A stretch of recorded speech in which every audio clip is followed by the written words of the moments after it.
মানে চতুর্থ আসমান থেকে আপনি নামাই নিয়ে আসলেন এবং আমি চিন্তা করছি এটা কি আমি ছিলাম তাহলে, আমাকে নিয়ে বলছে। ঢাকাই সিনেমার আলোচিত নায়িকা পরিমণি একটি টেলিভিশন চ্যানেলের সাক্ষাৎকারে ব্যক্তিগত জীবন ও মানসিক স্বাস্থ্য নিয়ে খোলামেলা কথা বলেছেন তিনি। নিজের জীবনের কঠিন পরিস্থিতিগুলো পেরিয়ে আসার পর এখন সুশৃঙ্খল জীবনযাপন করছেন বলে জানান।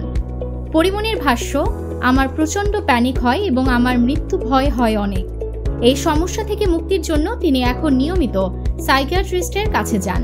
তিনি বলেন, আমি ডিসিপ্লিন জীবনযাপন করি, নামাজ বা মেডিকেশন করি। আমি একটা সুন্দর মানের সিস্টেমেটিক লাইফ লিড করার চেষ্টা করি, যেটা আমি কখনোই করতাম না, একদমই। অনুষ্ঠানে তিনি আরও জানান, এখন ভেবে চিন্তে কাজ করেন।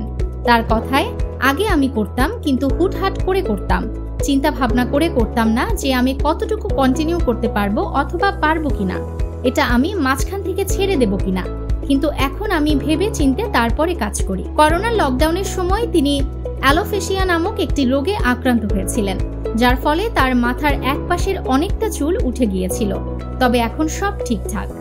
নিউজ ডেস্ক, আলোকিত প্রতিদিন।